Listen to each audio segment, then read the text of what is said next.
India has taken over the G20 presidency, and over the next 9 months, 200 meetings are planned across 55 Indian cities. Prime Minister Narendra Modi has said that One Earth, One Family, One Future will be India's guiding principle during the G20 presidency. Laying out India's priorities, the PM said that challenges like climate change, terrorism and pandemics cannot be resolved by fighting. He added that India will focus on sustainable and environment-friendly lifestyles and depoliticization of supply chains of food, fertilizer and energy. Sources have said that India will like to act as a bridge so that G20 members can tackle issues related to economic growth, indebtedness and reviving momentum on sustainable development goals. Joining me now to take this discussion forward, we are joined by Usha Rao-Monari, Associate Administrator at the UNDP, Ugo Astuto, European Union Ambassador to India, Philipp Ackermann, German Ambassador to India, and Vincenzo di Luca, Italian Ambassador to India. Thank you very much for joining us here on Global Eye. Ambassador Astuto, what would be European Union's priorities during the G20? What would be your expectation from India? Well, look, the G20 is a strong pillar of multilateral cooperation. And we, as European Union, we are fully committed to the success of the G20 process. The G20 process is key for addressing existing and emerging global challenges. Challenges which have intensified following COVID and then following the Russian war of aggression against Ukraine. So we need to ensure that multilateralism works also in times of crisis. And I think that India's leadership will be instrumental in taking the G20 agenda forward. India is a very influential player and is in a good position to shape the agenda for the global common goods. In order to address challenges such as climate change, biodiversity loss, fight against possible future pandemics, the achievement of sustainable development goals, a human-centric digital transition.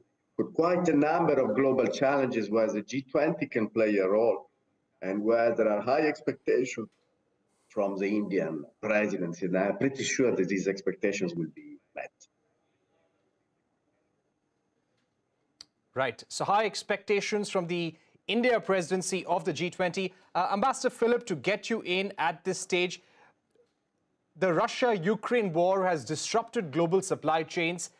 The impact on energy supply chains is being felt across Europe and in Germany as well very strongly. What would be your expectation in terms of India helping in mitigating the impact, the economic impact of the Ukraine-Russia war? Well, I would say that my government is very open, or my country is very open to any debate on the resilience of supply chains. I think what we have seen is that dependence on one provider is not a good thing. We have learned that the hard way, I would say, and we need, after COVID and after the Russian war of aggression, we need to come together and try to make supply chains resilient, more resilient. And therefore, I think the G20 is maybe a very good format where we somehow feel and can develop ways and means to make this resilience stronger. And I think that's one of the items that should be thoroughly and constructively debated during the next 12 months. Right, so you expect a strong debate on strong and resilient supply chains as well. Ambassador Vincenzo, from Italy's experience of the G20, how difficult would it be to come to a consensus on some of the very critical issues that we face today, including the indebtedness of countries? Yes, thank you so much. First of all, let me express really a great appreciation for the role played by India in Bali in helping in finding a consensus or a majority consensus on the leaders' declaration. And I hope this is a good step towards a successful Indian presidency. In our experience, we focus on some of the global issues, like the fight against pandemic, the security in food and agricultural supply, and also in the finance for climate. We start some mechanisms that we hope can be implemented and also have further achievement during the G20 Indian presidency. Right. Usha Manori, in terms of the UNDP's approach to the G20, you have been here having meetings at the Niti Aayog with different stakeholders. What would you like to apprise the world about at the G20? I think, well, first of all, I've had a very productive set of meetings in the 3 days that I've been here.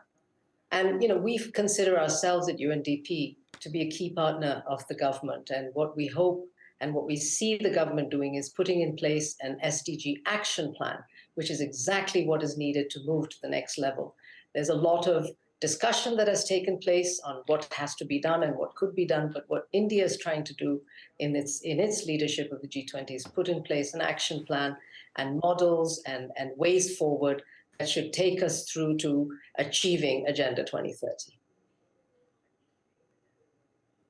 Right. Ambassador Astuto, coming to you at this point, there was a lot of tension over the Russia-Ukraine war, its impact, how to bring Russia to book during the G20 in Bali as well over the last couple of months. How do you think these issues are going to spill over to the India presidency of the G20? Well, look, Russia's aggression, Russia's unprovoked and unjustified aggression against a neighbor is a clear violation of international law and of the UN Charter. And we also see in liberated zones, in areas liberated from the Russian occupation, mounting evidence of horrific war crimes. And as we speak, we assist to the bombing of civilian infrastructure, particularly energy infrastructure, with a clear objective to make the population suffer. In the meantime, Russia has also weaponized energy prices and food prices. It's a deliberate policy which puts at risk energy and food safety, particularly in the most vulnerable countries in the south of the world. So this is to say that clearly this is not a business as usual. We need to seek accountability for Russia's aggression, and we cannot let this aggression go scot-free. It's important that Russia is made accountable, and President Putin is convinced he needs to stop hostilities and withdraw. And here we are talking about the general interest of the international community. Right. Ambassador Philipp, to speak to you about Germany's role when it comes to depoliticization of supply chain, also to end weaponization of trade and crucial linkages when it comes to fertilizers, energy, fuel, and food. What would Germany's message be at the G20, and what would you hope that India would do on that front? So we have seen, as you rightly say, that the Russians have made international trade a tool, a political tool. We have seen their policy towards grain exports or fertilizer exports becoming somehow hostage to this conflict. And what we should do at any price is, I think, find solutions that trade routes and chains are re-established and not interrupted anymore. We would need a resilience and a reliability when it comes to transport of goods that are urgently needed in many parts of the world.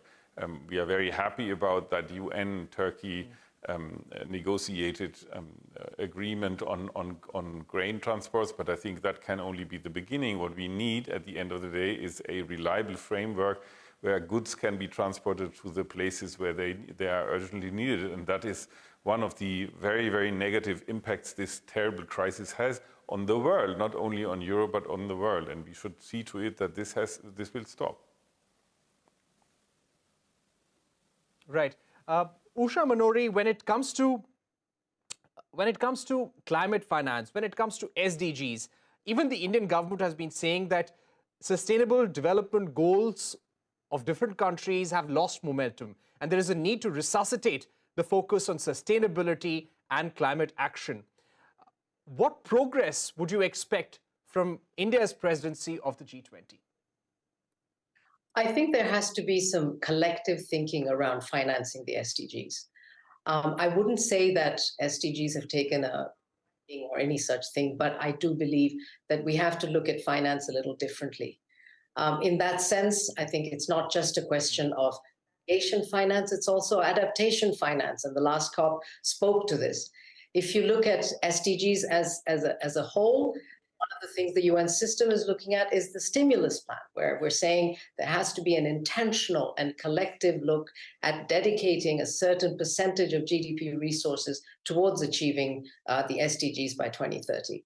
And I think if that intentionality is not there, and if there's not a coming together of the various sources of finance, then that would put us in a place where we may not achieve the SDGs. Right.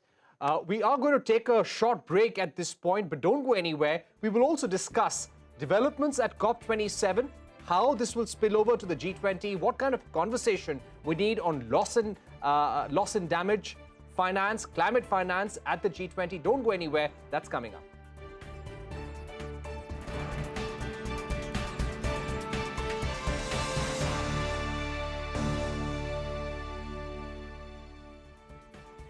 Welcome back. You're watching Global Eye. We still have with us Usha Rao-Monari, Associate Administrator at the UNDP, Ugo Astuto, EU Envoy to India, Philipp Ackermann, German Ambassador to India, and Vincenzo Di Luca, Italian Ambassador to India. Thank you very much for staying with us on Global Eye. Ambassador Vincenzo, coming to you now, looking at what was delivered at COP27, what can the G20 do in order to progress further on the issue of climate finance? Countries like India have been asking for finance at concessional rates. They've also said that the current quantum of climate finance that the world is committing to is not enough, and also on loss and damage. What kind of deliverables would you like to see at the G20? In Cairo COP27, there was a resolution, an agreement on the fund for loss and damages. At the same time, we should make more progress also in fighting the CO2 emission. That is a process that has to go on in a much faster way. And that means that we have to try to utilize all the existing financial mechanisms, also to make more efficient the multilateral financial institution, have synergies between bilateral and multilateral funds, because we have to have the best use of the existing public funds. At the same time, we should also try to have interaction between public and private sector in promoting more financing for climate change. In order to do that, we need a more predictable environment in terms of regulation, in terms of targets, not only long-term, but also short-term and sectorial targets. Right. Ms. Usha, just to ask you about debt relief and indebtedness of countries, which has increased during the COVID-19 pandemic, also exacerbated by the impact of the Ukraine-Russia war. What can the G20 do to reduce the indebtedness of countries, provide them relief? For example, we had Mr. Amitabh Kant saying that we need China to play a greater role here. IMF and other multilateral organizations will have to step up and offer some sort of arrangement. Absolutely correct. I think debt has become an issue that has to be discussed and has to be discussed in all fora. UNDP recently came out with a report, by the way, called Avoiding Too Little Too Late, around this issue of debt and international debt relief. And what it found is that 54 developing economies, which is roughly 40% of low and middle income countries, are suffering from severe debt relief. So something has to be done about this, otherwise we won't achieve the SDG goals, and indeed we won't even achieve the financing goals we've set for ourselves. So as far as debt relief is concerned, there has to be, again, a collective action around bringing the creditors and debtors together and looking at restructuring or looking at solutions to bringing down the level of debt that these countries have. Because when fiscal space is as narrow as it is today in many of these countries, it is very different for them to raise more debt to fund their NDCs or fund their SDG ambitions. Right. Ambassador Philipp, just a few weeks back, we had Janet Yellen, the US Treasury Secretary, visiting India, and she threw up an idea of friendshoring, where US would like to have alliances or supply chains with key partners, key allies in the world, in order to make sure that they are not disrupted by weaponization of supply chains, weaponization of global trade, energy lines, etc. Would there be an idea that the German Chancellor would like to throw up at the G20? I'm not privileged to know the German Chancellor's agenda yet. You know, the summit will come up in September only, and we will see what kind of world we are living in by then. You know, the world is changing very quickly those days. But I wanted to underline that, you know, the supply chain questions you have asked me about is a very urgent one. And, you know, the American proposal you were referring to is certainly one we should look into more thoroughly. So I think building up reliable and resilient supply chains should be one of our main priorities, because we see that a global crisis like the war of aggression of Russia in Ukraine is disturbing supply chains in such a way that, you know, countries like, let's say, Senegal or even Ecuador start suffering a lot. So I think that's every proposal to make these supply chains more resilient and more reliable is welcome, and therefore I welcome also the proposal by the American Finance Secretary in this regard. Right. Ambassador Astuto, when it comes to global inequalities or lifting people out of poverty, what can the G20 really do? What would the European Union like to propose over the next 1 year? Well, look, the issue of debt relief has already been touched. Climate change, in a way, the fight against climate change also is appearing when it comes to the fight against global inequalities. The European Union, its member states have been at the forefront in trying to implement the policy of solidarity, particularly vis-à-vis the global south. As you may know, the European Union is as a bloc is the first provider of development aid globally, and also the first global provider of public finance to fight climate. So I think the point of leaving no one behind, of revisiting aspects of the globalization which have been seen as not producing fair outcomes globally. I think that's all part of a global conversation when the European Union is ready to participate proactively. Right. My final set of questions to all our guests. We're looking at a time of great geopolitical uncertainty, and every G20 takes place in a certain global context. Ambassador Vincenzo, while the G20 is not a security platform, does not look at security or conflicts as such, it looks at global economic problems, how difficult would it be to come to a consensus looking at the divisions that we see in the world today between the West and China, between the West and Russia? Yes, we are in a situation where finding global consensus, of course, is an increasing challenge in all the sectors, especially in security. But I'm confident that for the background of the Indian presidency already expressed in Bali and what can India do, I am confident that some progress, because G20 is a process, it's not just an event, it's a process in several fields. And I think India can contribute to some achievements in some of the global issues, as I mentioned before, like climate change, like health, like debt relief, like digitalization of and sharing data on digitalization. I'm confident that the Indian presidency will get results and achievements in all these fields. Thank you. Right. Ambassador Philipp, according to you, how difficult would it be for India to manage conflicting interests during its year-long presidency? Yes, we have close ties, historic ties, defense ties with Russia. We have a complicated relationship with China, very close relationship with the European countries, including Germany, also with the United States. How do you think it would be difficult, or how would it really pan out for India when it comes to accommodating different interests on the G20 platform? So let me start by saying that I think any format of 20 so different countries like the G20 and their guests, we have more countries than only the G20, will be difficult to manage somehow. It's the conflicting interests are, this is mathematically clear, are bigger the more you get around the table.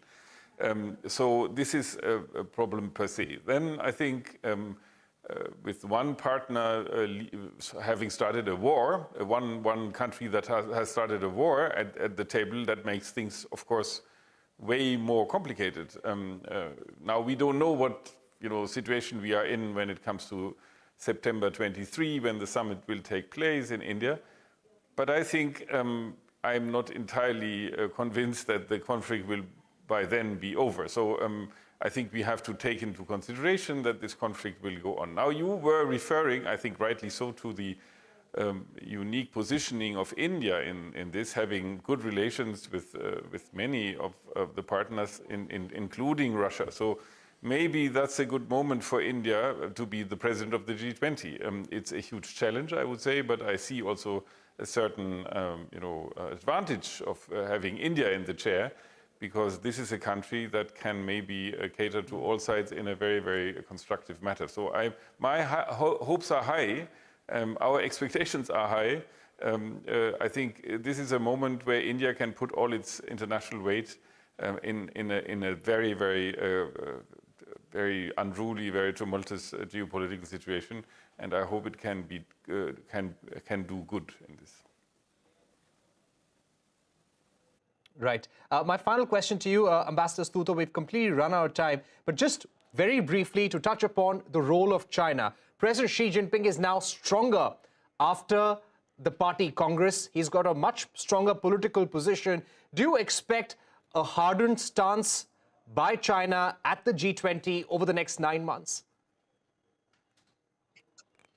Well, I guess I'm not in a position to speculate about that. What I can say is that the European Union has a complex relationship with China. China is an important and indispensable negotiating partner to address global challenges such as climate change, challenges that will be discussed at the G20 as well. China is also an important trade partner, and from China we expect obviously to work for a rules-based system when it comes also to international trade, a level playing field. China is also a systemic rival in the sense that its system of governance is definitely different from the principles we hold here in the European Union as an open market and open society and representative democracy. At the same time, clearly, we are ready to work together with China, and at the same time holding firm on the values and interests that we need to defend. All right, we've run out of time, but Usha, Rao, Ambassador Astuto, Ambassador Philipp, Ambassador Vincenzo, thank you very much for being with us here on Global Eye, telling us what the world wants from India during its G20 presidency.